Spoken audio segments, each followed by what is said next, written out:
Assalamualaikum warahmatullahi wabarakatuh. Alhamdulillah. Wassalatu wassalamu ala rasulillah Sayyidina Muhammad ibn Abdullah wa ala alihi wa sahbihi wa man walah, amma ba'd. Para pendengar muslimin muslimat yang dimuliakan oleh Allah subhanahu wa ta'ala, saat ini kita semua sedang menghadapi cobaan, musibah, yaitu merebaknya wabah corona. Tentunya ini keadaan yang kita semua menginginkan keadaan ini segera berlalu. Mudah-mudahan Allah subhanahu wa ta'ala angkat wabah corona dari negeri kita tercinta Indonesia dan dari seluruh belahan dunia, khususnya menjelang datangnya bulan suci Ramadan, agar kita umat Islam khususnya bisa beribadah di bulan Ramadan dengan tenang, dengan khusyuk, dengan khidmat, tanpa ada kekhawatiran umat tertular penyakit corona. Amin. Amin ya rabbal alamin. Walaysa 'ala Allah bi'aziz. Itu adalah hal yang sangat-sangat mudah untuk Allah subhanahu wa ta'ala. Jika Allah subhanahu wa ta'ala menginginkan, maka dalam sekejap corona itu akan terangkat. Mudah-mudahan Allah angkat wabah ini, dan yang sakit Allah sembuhkan, dan muslimin muslimat dimanapun yang wafat meninggal dunia menjadi korban corona, mudah-mudahan Allah catat sebagai syuhada di sisi Allah subhanahu wa ta'ala. Amin ya rabbal alamin. Ahibba'il kiram, kemudian di sini di tengah-tengah masyarakat timbul keresahan, dan kami merasakan betul keresahan tersebut, di mana MUI memfatwakan, pemerintah juga menyerukan bahwasanya umat Islam yang berada di zona-zona merah corona atau zona-zona yang beresiko tinggi corona, maka mereka tidak diperbolehkan untuk melaksanakan ibadah sholat Jumat dan jamaah di masjid. Kenapa? Karena karakter daripada virus corona ini penyebarannya akan sangat cepat melalui konsentrasi massa, apapun itu bentuknya. Interaksi antara satu orang dengan orang lain yang umumnya itu terjadi di konsentrasi massa itu menjadi penyebab tertularnya virus corona, sehingga mata rantai dari virus corona tersebut berdasarkan penuturan para ahli hanya bisa diputuskan dengan cara physical distance, adanya jarak antara satu orang dengan satu orang lainnya. Sedangkan konsentrasi massa itu menyebabkan orang berdekatan satu sama lain, sehingga menyebabkan resiko penyebaran corona itu menjadi lebih tinggi. Karenanya dari sini timbullah fatwa untuk menghindari resiko tersebut, tidak diwajibkan untuk sholat Jumat dan berjamaah, bahkan tidak diperbolehkan di daerah-daerah yang memang zona merah corona atau beresiko tinggi corona. Ini menimbulkan keresahan di tengah masyarakat, di tengah umat Islam khususnya. Umat Islam bertanya-tanya, Ramadan sudah mau datang, sampai kapan kami nggak sholat Jumat? Sampai kapan kami harus meninggalkan masjid? Kami sudah rindu dengan masjid, kami sudah kangen dengan masjid. Ahibba'il kiram, oleh karena itu, untuk menjawab keresahan umat tersebut dan menghindari fitnah, Imam besar Sayyidil Walid Al-Habib Muhammad Rizik bin Hussein bin Shihab dari Makkah Al-Mukarramah, beliau mengeluarkan seruannya dan arahannya terkait masalah sholat Jumat di tengah wabah pandemi corona ini.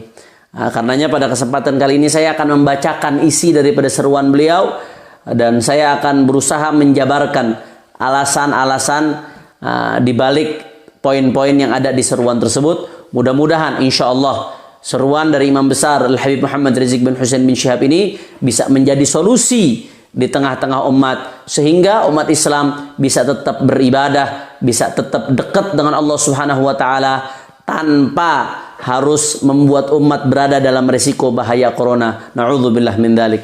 Naam. Saya bacakan seruan dari Imam besar Sayyidul Walid Al-Habib Muhammad Rizik Shihab. Ayo sambut Ramadan dengan sholat Jumat. Batasi jamaah, waktu, ruang, dan jarak. Sekali lagi, ayo sambut Ramadan dengan sholat Jumat. Batasi jamaah, waktu, ruang, dan jarak. Saya mohon seruan ini didengarkan secara utuh, karena kalau didengarkan sepotong-sepotong akan bahaya.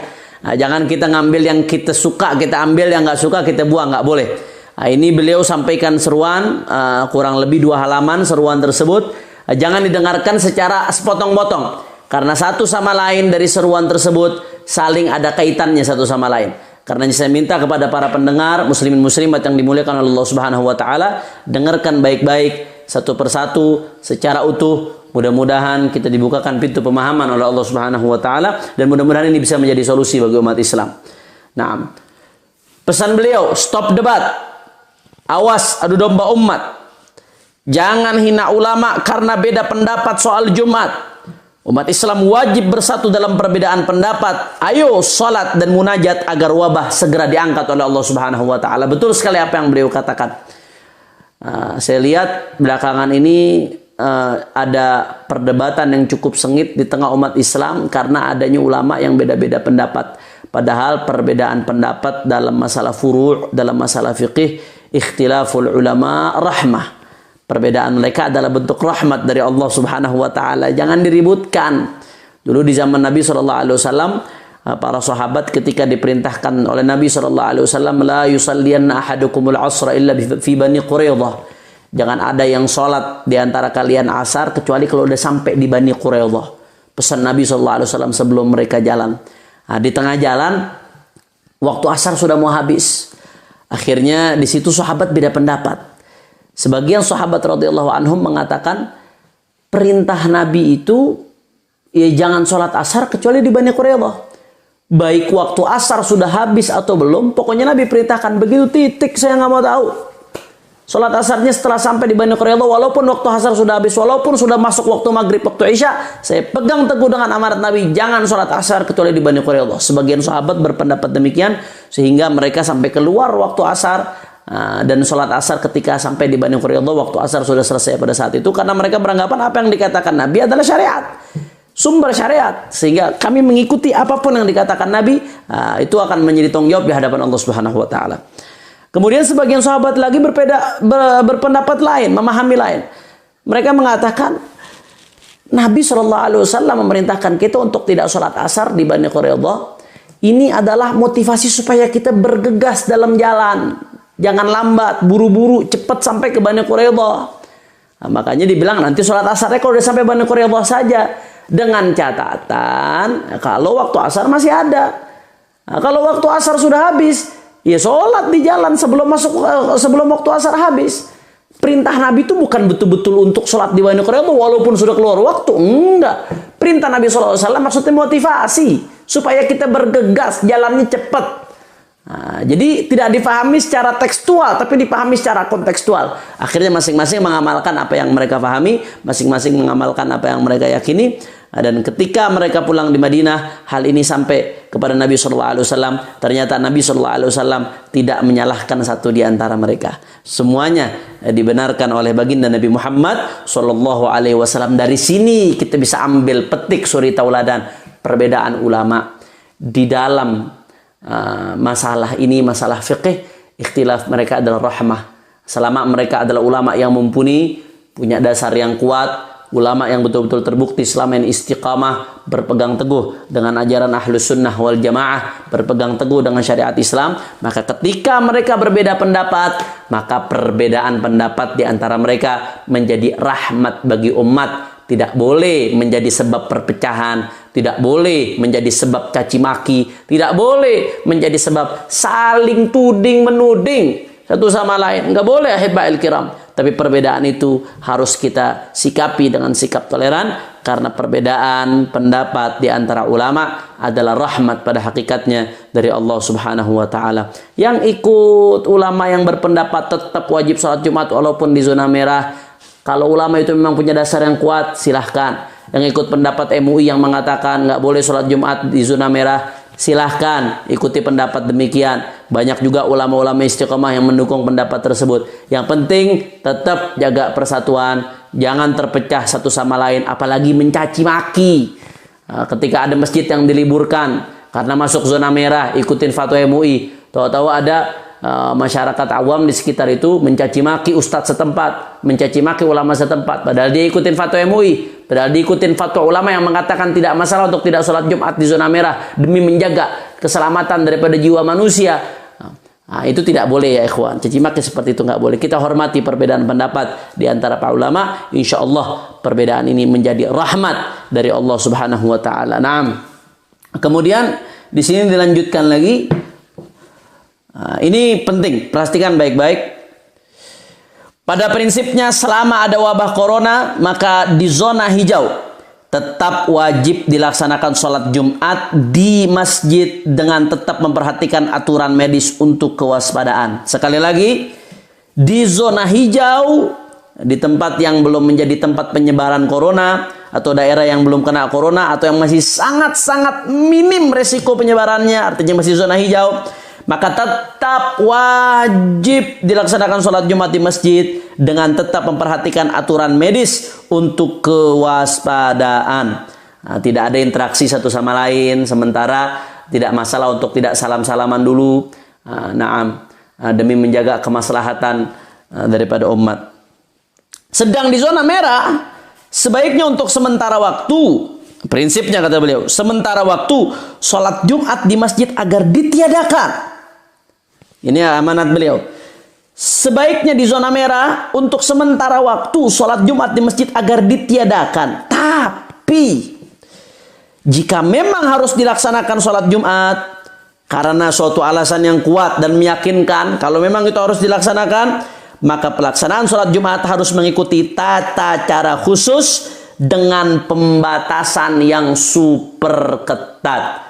Sekali lagi saya bacakan, perhatikan baik-baik. Sedang di zona merah, sebaiknya untuk sementara waktu sholat Jumat di masjid agar ditiadakan. Tapi jika memang harus dilaksanakan sholat Jumat karena sesuatu alasan kuat dan meyakinkan, maka pelaksanaan sholat Jumatnya harus mengikuti tata cara khusus dengan pembatasan yang super ketat. Nah, kemudian di sini ada penjelasan yang sifatnya mendetail. Itu secara umum demikian. Kemudian beliau masuk ke poin-poin yang mendetail. Poin A, B, C. Kemudian di poin C itu ada 10 syarat yang nanti akan beliau sebutkan. Nah, saya mulai dari poin A dulu. Perhatikan baik-baik. Bagi yang berada di zona merah dan meninggalkan sholat Jumat dengan alasan mewaspadai bahaya wabah COVID-19 sesuai fatwa MUI dan arahan pemerintah, maka dibolehkan. Tapi tetap wajib sholat zuhur di rumah masing-masing. Ini saya kira jelas. Tapi banyak yang bertanya-tanya, Beb, sholat Jumat ini kan kewajiban, kenapa kok ditinggalkan? Apakah kita nggak punya iman, ketakutan, sampai sebagian ulama memfatwakan pada keadaan seperti itu tidak wajib. Ahibba'il kiram, perhatikan baik-baik. Sholat Jumat itu hukumnya wajib bagi setiap laki-laki muslim yang sehat dan tidak ada udzur.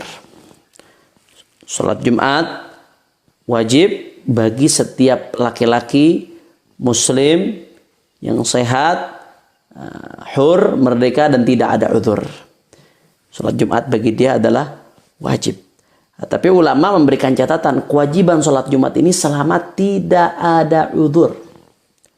Selama tidak ada udzur. Andai kata ada udzur, a'dzarul jum'ah wal jamaah katsirah. Udzur-udzur yang dianggap sebagai udzur untuk sholat Jumat dan jamaah ada banyak, disebutkan di kitab-kitab fiqih dalam mazhab Syafi'i. Kalau ada udzur, maka tidak wajib sholat Jumat, akan tetapi wajibnya adalah sholat zuhur. Nah, di antara udzur-udzur itu salah satunya adalah, ini adalah syariat Nabi Muhammad SAW. Di antara udzur-udzur itu salah satunya adalah al-khauf 'alan nafas, mengkhawatirkan keselamatan jiwa, mengkhawatirkan keselamatan diri kita. Tapi Habib, kan corona ini nggak terlihat, kelihatannya baik-baik aja, bekher-bekher aja. Kalau sudah ada yang jatuh depan mata kita, baru nggak wajib sholat Jumat. Selama nggak ada yang jatuh depan mata kita, selama baik-baik aja kelihatannya, yang tetap wajib sholat Jumat. Kalau udah yakin ada corona depan mata, baru. Kalau cuma sekedar prasangka aja nggak wajib, saudara. tolak ukur kekhawatiran ini di dalam syariat dikembalikan kepada dhon. Dikembalikan kepada prasangka kuat. Makanya kalau kita buka Hasyiah Al-Baijuri ala Ibn Qasim yang ditulis oleh Al-Imam Al-Baijuri, di situ dijelaskan ketika fuqaha, para ulama menjelaskan tentang hukum makan bangkai bagi orang yang darurat. Makan bangkai itu hukumnya haram. Kita sama-sama tahu. Tapi kalau orang darurat hukumnya dia apa? Halal makan bangkai. Kapan dikatakan darurat? Sekiranya dia khawatir kalau dia nggak makan bangkai ini maka dia akan celaka. Kalau dia nggak makan bangkai ini dia akan mati. Kalau dia nggak makan bangkai ini penyakitnya akan makin parah atau dia akan kena penyakit yang cukup parah. Nggak ada makanan lain lagi, satu-satu cuma bangkai. Maka ketika itu terjadi maka bangkai hukumnya jadi halal bagi dia. Bahkan kalau jadi satu-satunya jalan untuk menyelamatkan diri bisa jadi wajib hukumnya. Nah, kekhawatiran ini pada level apa? Apakah harus yakin 100% nih kalau saya nggak makannya saya mati nih? Harus yakin. Kata ulama enggak, yakfi dhon. Dhonul ghalib. Kata Imam Al-Baijuri, ketika udah ada dhon saja, ada prasangka kuat bahwasanya kalau dia nggak makan ini bangkai, maka dia akan mati kelaparan. Prasangka kuat cukup. Nggak harus sampai ke derajat yakin. Yakin itu 100%. Kalau prasangka itu nggak harus sampai 100%. Ada kemungkinan iya, ada kemungkinan enggak, tapi kemungkinan iyanya lebih besar. Itu prasangka, dhon. Dalam syariat disebutnya. Selama ada dhon yang cukup kuat dan berdasar, maka itu udah bisa jadi landasan dia untuk menghalalkan bangkai pada keadaan seperti itu. Nah, makanya udzur, termasuk udzur dalam salat al-jum'ah wal jamaah. Dalam masalah ini yakfi dhon. Cukup dengan prasangka kuat. Dari mana prasangka itu timbul? Nah, di sini perhatikan baik-baik. Syekh Umar bin Husain Al-Khatib, salah satu ulama ahli fiqih dari kota Tarim, Hadramut. Beliau juga termasuk yang membidangi fatwa di Darul Mustafa Minan Habib Umar bin Muhammad bin Salim bin Hafidh. Hafizahullah ta'ala wa ra'ah. Syekh Umar Husain Khatib memberikan penjelasan yang begitu bagus yang dimuat dalam channel Al-Irthun Nabawi di YouTube. Saya lihat itu videonya, penjelasan bagus sekali. Kalau sudah ada 3 hal terkumpul, maka ini udah cukup menjadi landasan. Yang pertama adalah takrirul atibba al-mutakhassisin, penjelasan dari dokter spesialis yang memang ahli. Nah, kalau dokter mengatakan, oh ini corona di Indonesia udah bahaya, dokter spesialis yang ahli yang betul-betul bisa dijadikan rujukan. Corona di Jakarta misalkan sudah sangat bahaya ini. Penyebaran sudah sangat masif. Orang itu ada yang sadar kalau dia kena, ada yang dia nggak sadar. Ada yang kena tapi nggak seolah-olah kena, tapi dia bisa menularkan ke orang lain. Sehingga perkumpulan-perkumpulan massa ini akan sangat bahaya. Bisa menularkan ke orang lain. Nah, pernyataan daripada dokter spesialis atau hasil penelitian daripada dokter spesialis, takrir dari dokter spesialis ini bisa menjadi dasar untuk dhon, pertimbangan bahwasanya ini udah membahayakan untuk jiwa. Nah, yang kedua adalah keputusan dari pemerintah setempat. Nah, seperti di Jakarta misalkan contohnya, pemerintah setempat Bapak Anies Baswedan sudah memutuskan status Jakarta itu adalah PSBB. Salah satu larangan dalam PSBB adalah larangan berkerumun di tempat-tempat ibadah, salah satunya. Nah, larangan bentuk kerumunan massa apapun dilarang. Salah satunya berkerumun di tempat ibadah. Salah satunya. Nah, yang ketiga adalah keputusan ulama. Keputusan ulama adalah kesimpulan hukum. Ketika ulama mendapatkan keterangan ada dhon yang disampaikan oleh atibba al-mutakhassisin, kemudian ada keputusan arahan dari pemerintah setempat, maka ulama bisa menyimpulkan hukum bahwasanya ini udah masuk mengkhawatirkan kepada keselamatan jiwa. Mengkhawatirkan kepada keselamatan jiwa, maka termasuk udzur daripada Jumat. Makanya mereka-mereka yang misalkan di daerah zona merah, sekali lagi ya, di daerah zona merah, masjidnya tidak mengadakan sholat Jumat, misalkan, atau kampungnya tidak mengadakan sholat Jumat, maka Anda tidak perlu khawatir. Anda tidak perlu khawatir, apalagi sampai khawatir 3 kali meninggalkan sholat Jumat dalam hadis, maka akan dicap sebagai orang munafik. Na'udzubillah min dzalik. Itu kalau meninggalkan Jumat tanpa udzur. Tapi kalau ada udzur-udzur yang betul-betul kuat, apalagi sudah difatwakan oleh para alim ulama yang ahli fiqih, kemudian ada arahan dari pemerintah setempat, dan yang ketiga ada dhon. Dhon itu lahir dari atibba al-mutakhassisin, dokter-dokter spesialis yang memang ahli di bidang tersebut, yang mengatakan perkumpulan massa ini sangat berbahaya, bisa menjadi penyebab penularan, itu bisa nanti membahayakan jiwa ke depannya, apalagi kalau jumlah korbannya bertumpuk. Nah, 3 ini sudah menjadi pertimbangan yang sangat kuat, kata keterangan dari al-alama Syekh Umar bin Husain Al-Khatib, sehingga seseorang sudah cukup tanggung jawabnya di hadapan Allah Subhanahu wa taala. Dia sudah lepas bariat minhu dhimmah. Dia udah nggak punya tanggungan di hadapan Allah Subhanahu wa taala. Pahala Jumatnya bagaimana, Beb? Orang yang biasa istiqomah Jumatan, kemudian sewaktu-waktu ada udzur, di zona merah misalkan, dia tidak bisa Jumatan, maka Anda nggak perlu khawatir, Anda nggak perlu sedih. Dalam hadis Nabi SAW mengatakan, fil madinati aqwamun, atau kama qala sallallahu alaihi wasallam, ma qata'na tariqan wala ma qata'na wadiyan wala salakna tariqan illa wa kanu ma'ana. Qala sahabah, faman hum ya Rasulullah? Qala habasahumul udzur. Atau kama qala sallallahu alaihi wasallam. Kata Nabi Muhammad SAW, ketika Nabi melakukan perjalanan dengan sahabat-sahabatnya untuk satu misi, Rasulullah mengatakan, fil madinati aqwamun, di Madinah ini ada orang-orang yang enggak ikut kita sekarang, tapi ma qata'na wadiyan wala salakna tariqan, tidaklah kita melewati sebuah lembah dan tidaklah kita melewati sebuah jalan, menempuh sebuah perjalanan, illa wa kanu ma'ana, kecuali mereka seakan-akan ada bersama kita. Pahala yang kita dapatkan mereka juga dapat.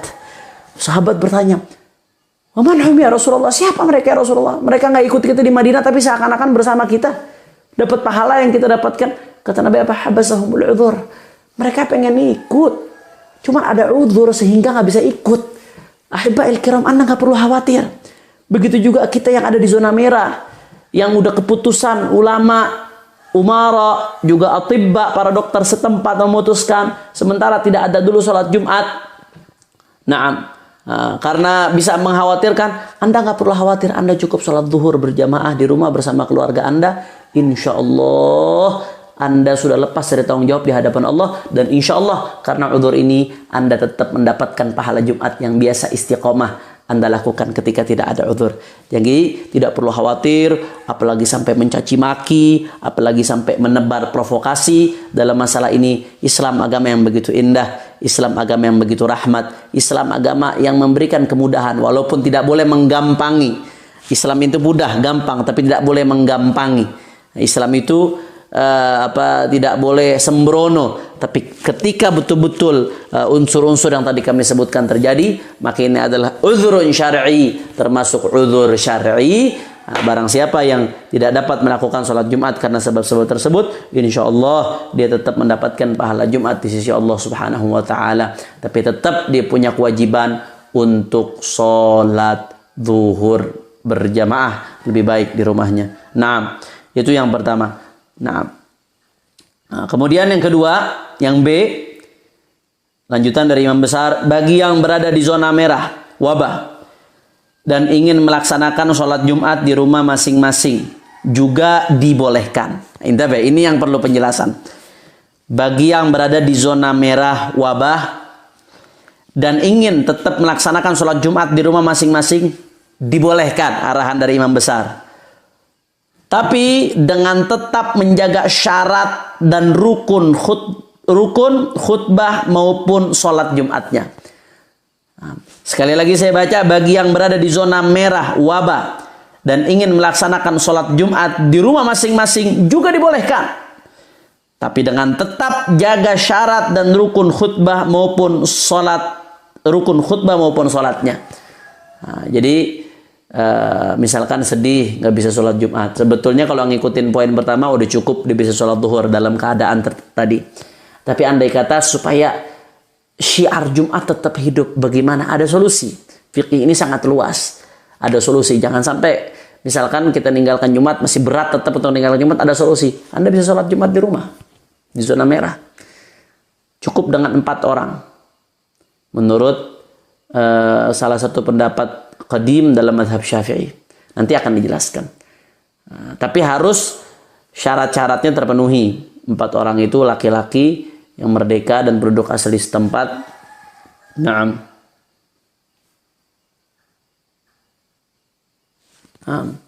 Harus terpenuhi. Begitu juga rukun-rukun khutbahnya, syarat-syarat khutbahnya harus terpenuhi. Saya nggak perlu jelaskan di sini. Silahkan Anda tanya ke para asatid apa saja rukun khutbah dan rukun serta syarat-syarat yang harus dilakukan dalam sholat Jumat. Tapi bagaimana Beb masalah jumlahnya?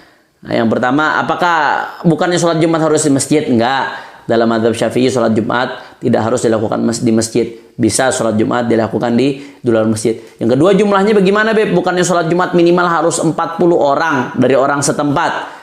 Naam, betul. Dalam mu'tamad mazhab Syafi'i, pendapat yang kuat dalam mazhab Syafi'i, pendapat mazhab jadid, mazhab Syafi'i itu ada qaul qadim, ada qaul jadid. Imam Syafi'i itu ada 2 versi ijtihad beliau. Ada versi ijtihad beliau ketika masih di Baghdad, Irak. Itu disebut qaul qadim. Kemudian beliau merevisi banyak pendapatnya ketika beliau di akhir hayatnya sudah pindah ke Mesir. Madhab beliau yang terakhir ini yang terupdate disebut madhab jadid atau disebut qaul jadid. Nah, yang mu'tamad kita harus mengamalkan qaul jadid dalam keadaan tidak ada apapun, maka kita harus mengamalkan pendapat yang minimal 40 orang.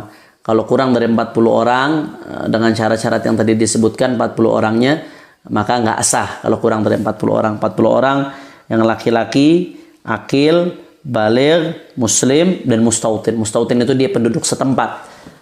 Nah, itu pendapat yang mu'tamad. Tapi ada dalam mazhab Syafi'i, dalam qaul qadim, salah satu dari qaul qadim Syafi'i mengatakan minimal itu bukan 40 tapi minimal 4 orang. Andai kata ada 4 orang dengan syarat-syarat yang tadi itu disebutkan, 4 orang memenuhi syarat tadi, maka itu sudah bisa untuk mengadakan Jumat. Nah, qaul qadim ini dalam keadaan wabah seperti ini bisa menjadi solusi. Inilah keluasannya syariat. Inilah luasnya fiqih. Subhanallah, ulama kita dalam berijtihad. Qaul qadim ini dalam keadaan wabah seperti ini bisa menjadi solusi bagi kita yang tetap berat meninggalkan Jumat, supaya syiar Jumat tetap hidup. Maka buatlah sholat Jumat di rumah-rumah Anda minimal 4 orang. Ajak anak Anda, ajak ipar Anda, ajak adik Anda, 4 orang, 1 khatib dan imam, yang 3 menjadi makmum. Udah sah sholat Jumatnya menurut qaul qadim dalam madhab Syafi'i. Tapi Habib ada yang mengatakan qaul qadim itu kan nggak boleh diamalkan, udah direvisi harus qaul jadid. Naam, ulama menjelaskan qaul qadim itu nggak boleh diamalkan kalau tidak ditarjih, tidak dikuatkan oleh ulama-ulama generasi penerus mazhab Syafi'i. Tapi kalau dikuatkan oleh ulama-ulama generasi penerus mazhab Syafi'i, apalagi sampai dipilih, ditarjih, maka itu pendapat termasuk yang boleh diamalkan. Dalam masalah ini apakah pendapat ini dikuatkan oleh ulama-ulama generasi mazhab Syafi'i berikutnya, ulama-ulama penerus daripada Imam Syafi'i? Naam. Mari kita lihat di dalam kitab I'anatul Talibin Syarah Fathul Mu'in, naam, yang dikarang oleh seorang ulama besar, Syekh Al-Allamah Abi Bakar Al-Mashhur bin Sayyid Al-Bakri bin Sayyid Muhammad Syata Ad-Dimyati, ulama besar dalam mazhab Syafi'i yang kitabnya dijadikan rujukan khususnya di Indonesia. Nah, di sini dimuat dalam ta'liq, yang mana ta'liq tersebut catatan kaki datangnya dari beliau sendiri. Nah, ketika berbicara tentang Al-Imam Al-Bulqini ditanya tentang penduduk sebuah desa yang jumlahnya nggak sampai 40 orang. Apakah mereka sholat Jumat atau sholat zuhur? Nah, maka fa'ajaba rahimahumullah yusalluna zuhur ala madhab Syafi'i. Mereka sholat zuhur menurut madhab Syafi'i, ay madhab Syafi'i al-jadid. Menurut mazhab Syafi'i, kalau nggak memenuhi syarat Jumat, satu desa laki-lakinya misalkan nggak sampai 40 orang laki-laki yang akil balighnya. Nah, menurut mazhab Syafi'i, maka mereka nggak ngadain Jumatan menurut pendapat yang mu'tamad. Terus bagaimana? Ya, mereka sholat zuhur aja, nggak perlu Jumatan karena nggak memenuhi syarat. Nah, waqad ajaza, kata beliau, jam'un minal ulama an yusallul Jum'at. Tapi sebagian ulama membolehkan mereka untuk sholat Jumat. Nah, karena kenapa? Karena ada perbedaan pendapat. Bahkan disebutkan dalam beberapa kitab seperti dalam Hasyiah Bajuri ada 15 pendapat perbedaan ulama di dalam jumlah minimal orang yang sholat Jumat, jumlah minimal sahnya jamaah sholat Jumat itu berapa? Ada 15 pendapat perbedaan ulama. Luar biasa luasnya syariat. Perbedaan pendapat ini terlihat pada saat-saat seperti ini bagaimana rahmahnya. Nah, jadi kata beliau, boleh saja menurut ulama an yusallil Jum'ah.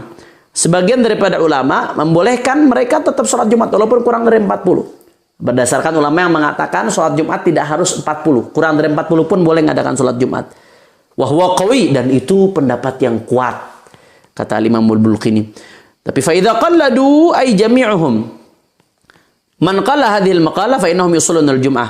Nah, kalau bertolak kepada pendapat yang mengatakan boleh kurang dari 40, maka penduduk satu desa tadi yang jumlahnya kurang dari 40, mereka boleh tetap sholat Jumat.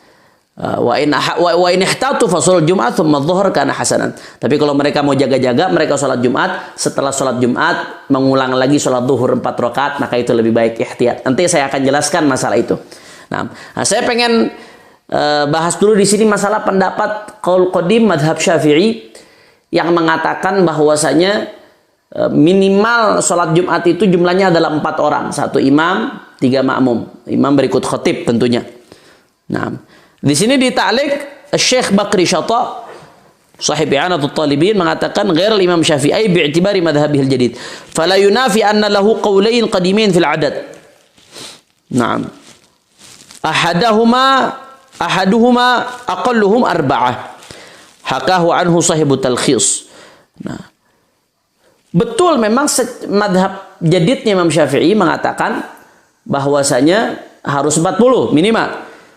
Tapi itu tidak menafikan beliau punya 2 pendapat qadim. Salah satu di antara 2 pendapat qadim itu kata Syekh Bakri Syata, pendapat qadimnya Imam Syafi'i salah satunya apa? Aqalluhum arba'ah. Paling sedikitnya jamaah salat Jumat adalah 4 orang seperti yang tadi kami jelaskan. Hakahu sahibut talkhis, ini pendapat disebutkan oleh sahibut talkhis, wa hakahu fi syarhil muhadzab, dan Imam Nawawi juga meriwayatkan pendapat ini dalam Majmu' Syarah Muhadzab. Wa ikhtarahu min ashabihi al-Muzani. Di antara ashab Imam Syafi'i, generasi penerus Imam Syafi'i, yang memilih pendapat ini adalah Imam Muzani. Nah, tadi kami telah jelaskan bahwasanya qaul qadim itu tidak boleh diamalkan kalau memang tidak ada yang memilih dari generasi penerus madhab Syafi'i. Tapi kalau dari generasi penerus madhab Syafi'i ada yang memilih pendapat tersebut, apalagi Imam Muzani, ulama besar dari madhab Syafi'i.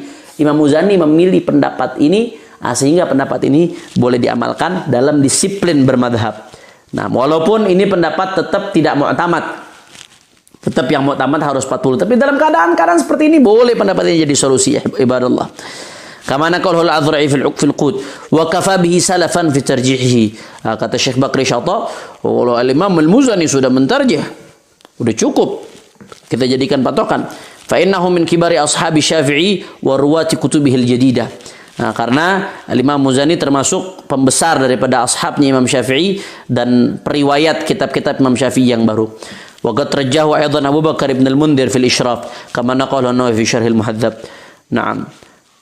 Beliau mengatakan hal yajuz taqlid ahadu hadzal qaulain, seperti yang tadi kita katakan, al-jawab na'am fa innahu qaulun al-imam nasaruhu ba'du ashabihi wa rajjahu. Wa qauluhum al-qadim la yu'mal bi mahalluhu ma lam ya'diduhu al-ashab wa yurajjihuhu. Wa illa sara rajihan min hadhil haitsiyah wa in kana marjuhan min haitsu nisbatuhu lil imam, seperti yang tadi saya jelaskan. Bahkan al-Imam Suyuti, seorang ulama besar juga dalam mazhab Syafi'i, mengatakan katsiran ma yaqul ashabuna bi taqlid Abi Hanifah fi hadhil masalah. Banyak yang mengatakan kita perlu taklid Imam Abu Hanifah dalam masalah ini. Jumlah 40 orang. Jumlah minimal 4 orang, maaf, jumlah minimal 4 orang. Nah, itu pendapatnya Abu Hanifah, sehingga kalau kita mau mengamalkan ini harus taklid kepada Imam Abu Hanifah. Kata Imam Suyuti, wahwa ikhtiyari, pendapat ini bukan cuma pendapat Abu Hanifah, tapi ikhtiyari, saya memilih pendapat itu. Imam Suyuti sebagai ulama besar dalam mazhab Syafi'i mengatakan wahwa ikhtiyari, dan saya milih pendapat itu. Idh huwa qaulun li Syafi'i qamat dalil ala rujhanih. Karena itu adalah salah satu pendapat dari Imam Syafi'i yang dikuatkan oleh dalil. Ada dalil yang menguatkan pendapat tersebut, bahwasanya ini pendapat adalah pendapat kuat. Sehingga Imam Suyuti memilih pendapat tersebut. Wa hina idzin taqlid ahad hadainil qaulain aula min taqlidi Abi Hanifah fatanabbah. Sehingga pendapat ini boleh diamalkan berdasarkan keterangan Imam Syekh Abi Bakar Al-Mashhur atau Sayyid Bakri bin Sayyid Muhammad Syata Ad-Dimyati, pengarang kitab I'anatul Talibin. Bahkan di sini beliau katakan waqad allaftu risalatan tata'allaq bi jawazil amal bil qaul al-qadim lil Imam Syafi'i radhiyallahu anhu fi sihhatil jum'ah bi arba'ah wa bi ghairi dzalik fanzurha in syi'at. Kata Al-Imam Syekh Bakri Syata mengatakan bahkan beliau mengarang satu risalah khusus membahas bahwasanya pendapat ini boleh diamalkan. Khusus membahas bahwasanya pendapat ini boleh diamalkan, apalagi dalam keadaan-keadaan wabah darurat seperti ini supaya syiar Jumat tetap hidup. Nah, oleh karena itu yang disampaikan oleh Imam Besar dalam seruannya tentu punya dasar yang begitu kuat. Di sini beliau katakan, sekali lagi saya bacakan setelah saya jelaskan panjang lebar tadi, bagi yang berada di zona merah wabah dan ingin melaksanakan sholat Jumat di rumah masing-masing juga dibolehkan dengan tetap jaga syarat dan rukun khutbah maupun sholatnya. Dalam mazhab Syafi'i yang qaul jadid mu'tamad bahwa sempurna sholat Jumat dengan 40 orang muslim, pria, akil, baligh, mustautin, penduduk setempat, dan hur, merdeka, bukan budak. Itu pendapat yang mu'tamad.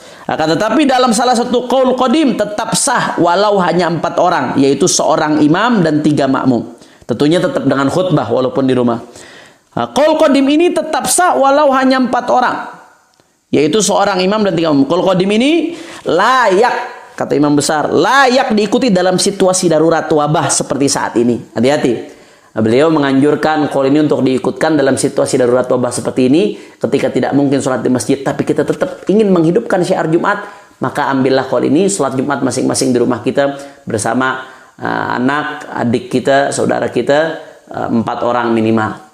Nah, ini layak diamalkan dalam situasi wabah. Nah, kalau nggak dalam situasi wabah, lebih baik jangan coba-coba kalau seperti ini. Nah, karena dalam situasi biasa lebih baik kita amalkan pendapat yang paling kuat, yaitu minimal 40 orang.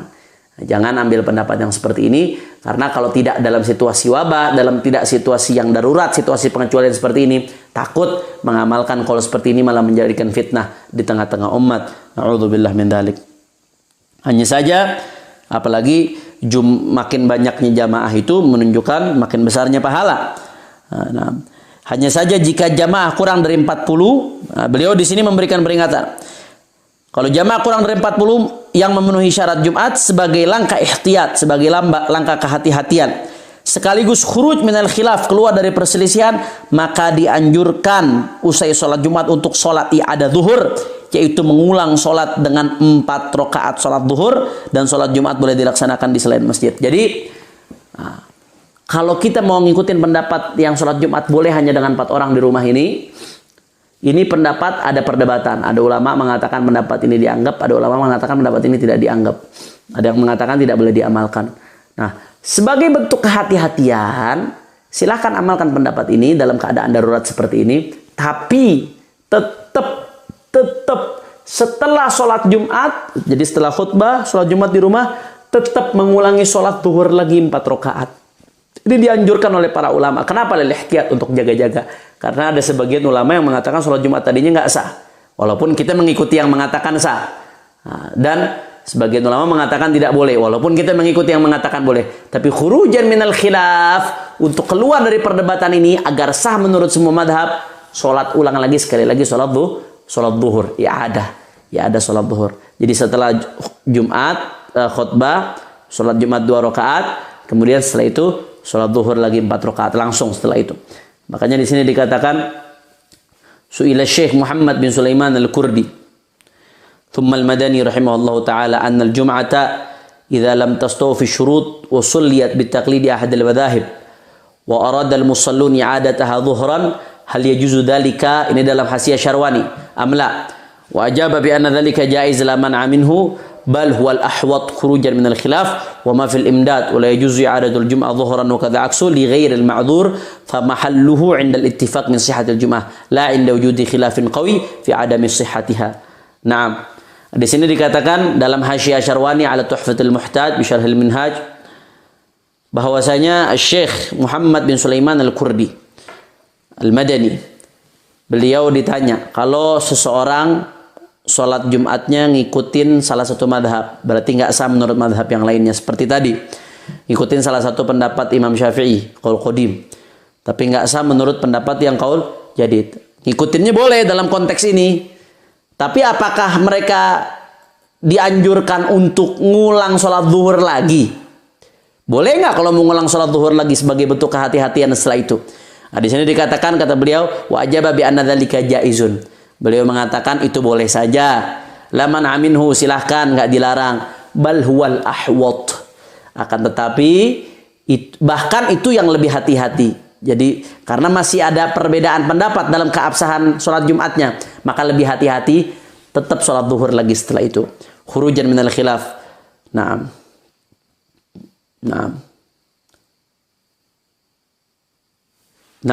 itu yang bisa kami jelaskan dalam masalah ini.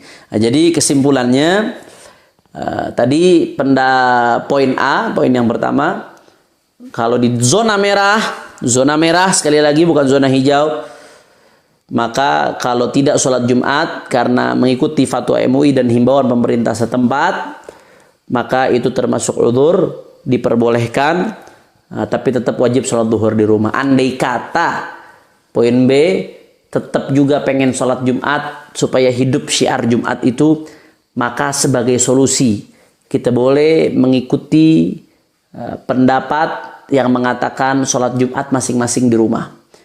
Minimal 4 orang. Nggak boleh kurang dari 4. 4 orang, orang yang laki-laki, akil, baligh, merdeka, dan penduduk setempat. Minimal 4 orang.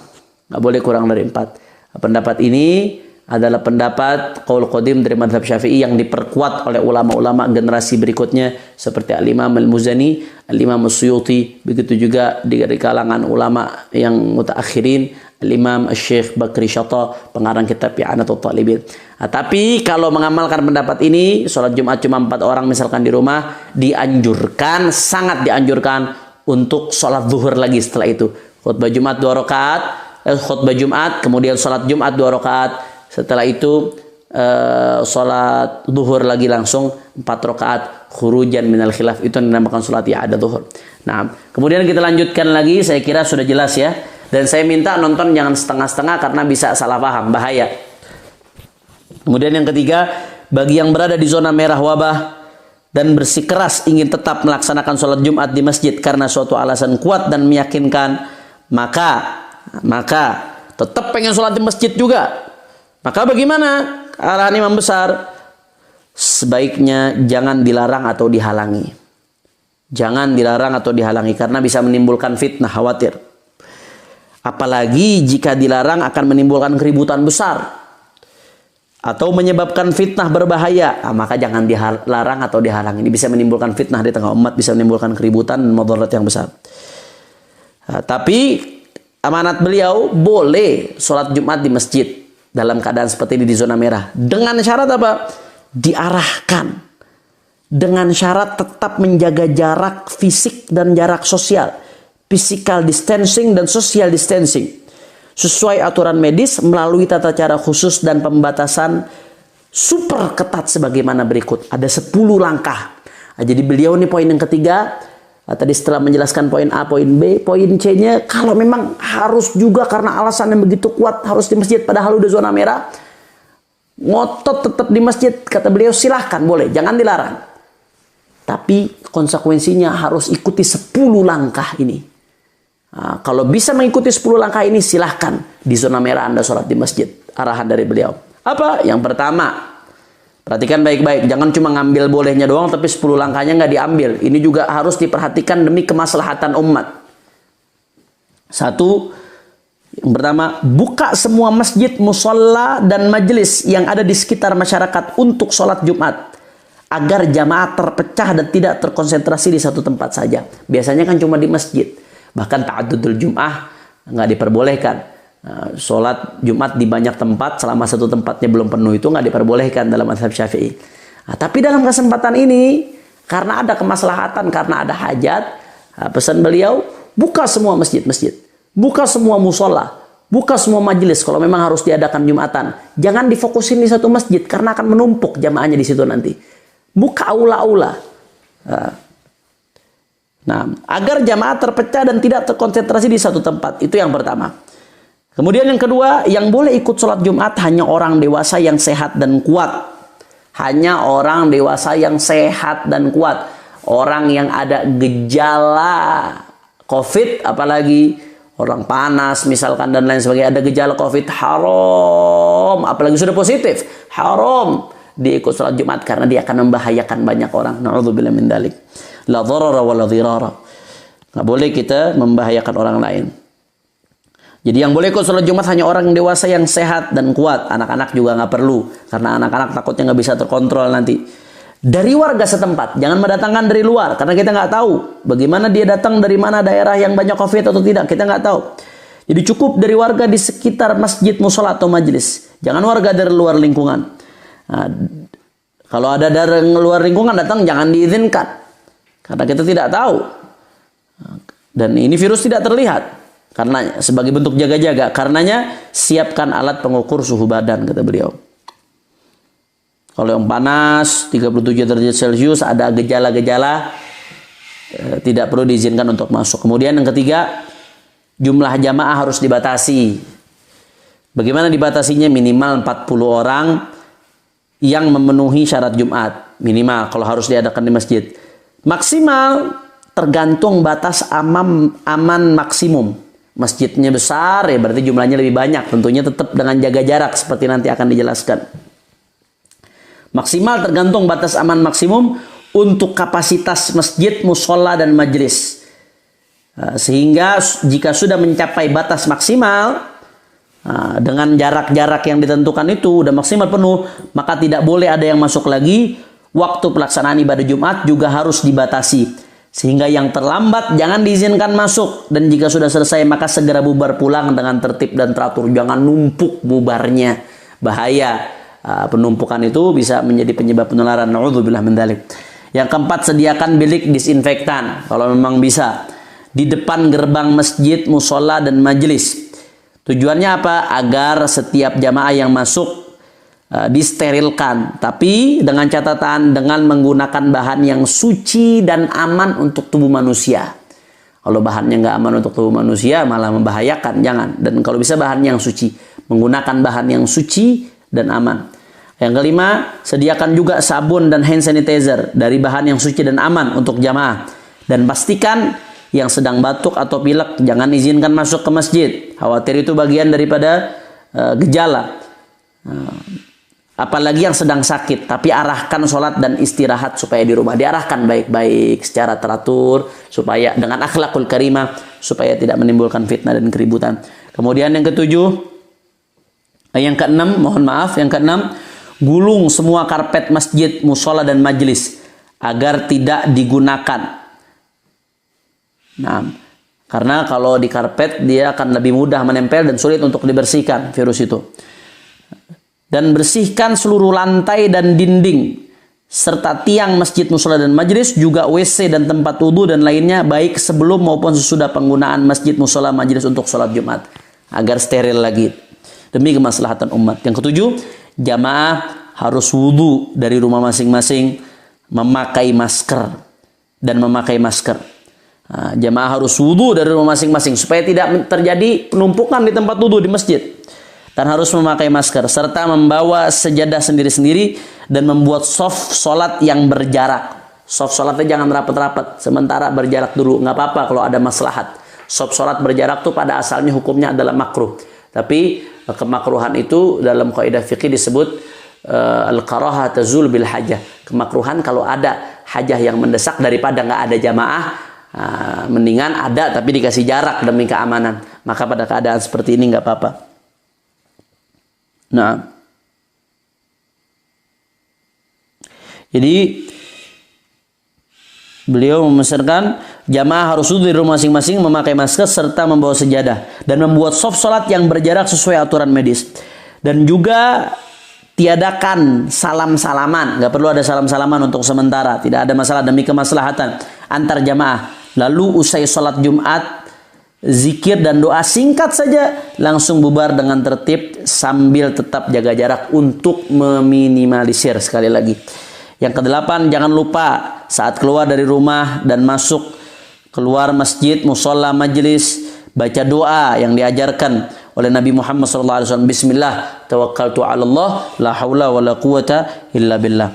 Nah, dan banyak-banyak istighfar dan sholawat serta bersedekah, karena sedekah itu menolak bala. Dawu mardhakum bisadaqah, kata Nabi SAW, obati orang yang sakit di antara kalian dengan sedekah. Lalu berlindung dan tawakal kepada Allah Subhanahu wa taala. Dan yang 9, minta bantuan TNI, Polri serta ormas Islam untuk menjaga masjid, musola, majelis dan mengatur serta menertibkan jamaah dari datang hingga pulang. Ajak TNI, Polri dan pemerintah setempat juga ormas Islam untuk bekerja sama menertibkan supaya itu bisa terwujud. 10, semua langkah di atas dikoordinasikan dan dilaksanakan bekerja sama dengan pemerintah setempat. Nah, jadi intabeh, jangan dipotong-potong. Beliau ngasih pesan yang nomor 3, kalau memang di zona merah tetap harus dilaksanakan di masjid, kekeh harus di masjid juga, maka ada langkah-langkah aman yang harus diperhatikan. Konsekuensinya 10 langkah tadi yang telah saya bacakan itu mutlak harus diperhatikan demi keamanan dan kemaslahatan umat. Nah, beliau katakan di akhir, tekankan apa? Jika ke-10 langkah pembatasan di atas bisa dilaksanakan dengan ketat, rapi dan tertib, maka silahkan laksanakan sholat Jumat di masjid, musola dan majelis, dan siapapun tidak berhak untuk menghalangi. Sekali lagi, pesan imam besar, jika ke-10 langkah pembatasan di atas bisa dilaksanakan dengan ketat, rapi, dan tertib, maka silahkan laksanakan sholat Jumat di masjid dan musola serta majelis, dan siapapun tidak berhak untuk melarang atau menghalanginya. Tapi sebaliknya, kata beliau, hati-hati. Namun jika tidak mampu melaksanakan ke-10 langkah tersebut, maka jangan nekat, kata beliau. Jangan nekat mempertaruhkan keselamatan jiwa masyarakat, sehingga sebaiknya tetap sholat Jumat atau zuhur di rumah masing-masing, sebagaimana telah kami jelaskan di poin A dan B. Sekali lagi saya baca, jika tidak mampu melaksanakan ke-10 langkah tersebut, maka jangan nekat mempertaruhkan keselamatan jiwa masyarakat, sehingga sebaiknya tetap sholat Jumat dan zuhur di rumah masing-masing. Nah, catatan yang terakhir, catatan dari beliau, jika saat wabah ternyata pabrik tetap bekerja, terminal, stasiun tetap buka, KRL dan armada bis tetap beroperasi, serta rapat paripurna DPR RI tetap digelar, dan siaran pers terbuka pejabat dengan wartawan tetap diadakan dengan dalih menggunakan aturan jaga jarak, itu semua tadi terlaksana dengan aturan jaga jarak, maka sholat Jumat lebih utama dilaksanakan dengan aturan jaga jarak. Nah, jadi kan problemnya ini, corona bisa dihindari dengan social distance, tidak adanya interaksi, dan tentunya harus ada jarak di situ antara satu orang dengan orang lainnya. Kalau itu semua tadi bisa dilakukan dengan alasan jaga jarak, maka sholat Jumat juga harus bisa dilakukan dengan alasan jaga jarak. Dan yang kedua, di Amerika, Eropa berlomba mempersilahkan umat Islam gelar sholat berjamaah dengan perdengarkan azan dan doa untuk ketuk pintu langit. Usir wabah corona, maka negeri Islam harus lebih giat memakmurkan masjid dengan sholat zikir, doa, tapi dengan tetap jaga jarak medis. Nah, itu pesan beliau.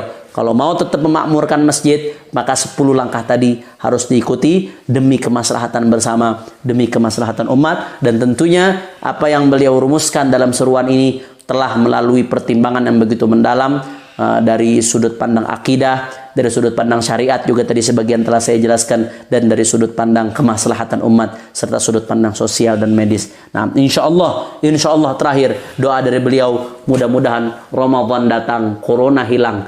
Ramadan datang, corona hilang. Ramadan datang, corona hilang. Amin, amin ya rabbal alamin. Wallahul musta'an. Makkah al-Mukarramah, Al-Habib Muhammad Rizik Syihab. Nah, ini sekian yang bisa saya sampaikan pada kesempatan kali ini. Sekali lagi saya minta agar tidak dipotong-potong, pahami secara utuh, pahami secara menyeluruh. Mudah-mudahan apa yang beliau sampaikan ini bisa menjadi solusi di tengah-tengah keresahan yang dirasakan oleh umat saat ini. Solusi untuk beribadah, tapi juga tetap menjadi solusi untuk kemaslahatan dan keselamatan umat. Mudah-mudahan Allah angkat wabah ini dari negeri kita, dan mudah-mudahan khususnya di bulan Ramadan kita bisa beribadah dengan tenang, dengan khusyuk, dengan penuh kekhidmatan, dan kita akan sama-sama menyambut daripada Lailatul Qadar. Amin ya Allah. Dan termasuk mudah-mudahan jadi hamba-hamba Allah yang mendapatkan predikat al-'itq minan nar, dibebaskan oleh Allah dari api neraka, dan bisa juga kita menyambut hari raya dengan penuh sukacita, silaturahmi tanpa ada halangan apapun. Ini saja yang bisa saya sampaikan. Mudah-mudahan yang sedikit ini bermanfaat. Mohon maaf kalau ada yang keliru atau salah-salah kata. Hadani Allah wa iyyakum ila siratal mustaqim. Wal 'afu minkum. Wassalamualaikum warahmatullahi wabarakatuh.